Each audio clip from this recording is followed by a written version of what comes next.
Amidst the chores, the back-breaking work, the 14-hour days, for migrant workers at this farm in central Vermont, there is a constant fear they'll be swept up by immigration officers.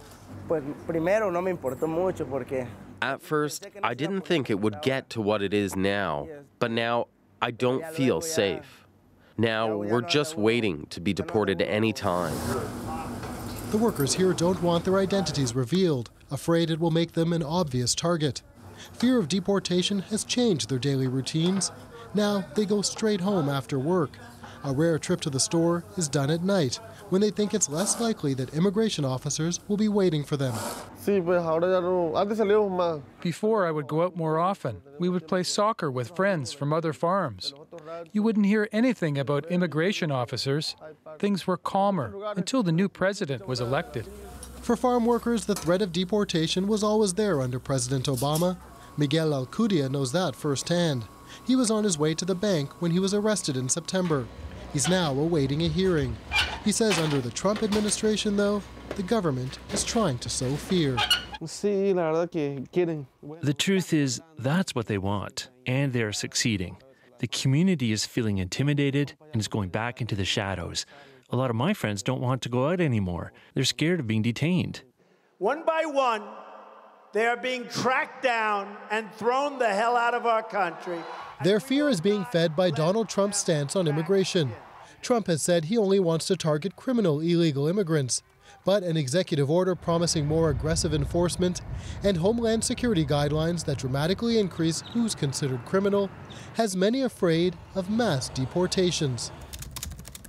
Workers' rights advocates like Will Lambeck of Migrant Justice say in the last few weeks, at least 6 farm workers have been detained in Vermont. The nominal protections that had existed under the Obama administration have pretty much been destroyed. But for some like dairy farmer Hans Vorsteveld, the fear is overblown. Because I don't think it's going to happen. I think it would disrupt the economy tremendous. Across the country, the U.S. dairy industry estimates immigrant labor makes up 51% of the workforce. Removing them entirely would raise milk prices 90% and cost the economy $32 billion. Some farmers say the economic picture is missing from the immigration debate. This farmer also doesn't want his identity public, afraid for his workers. These people are here, working hard, doing necessary work, paying taxes, and no recognition, and they're being labeled as criminals.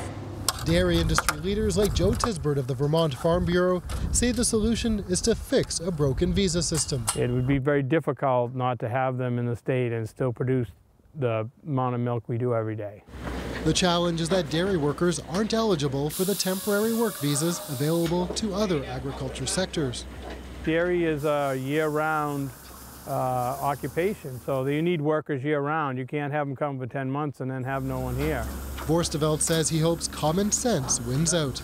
I agree with him as far as upholding the law, but I think he is humane enough where he's not going to be stupid and kick everybody out. Back on the farm, all the workers want is a chance. Give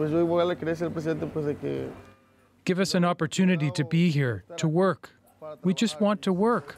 And he says they want an opportunity, that their work will pay off with a chance to stay in America without having to constantly look over their shoulder.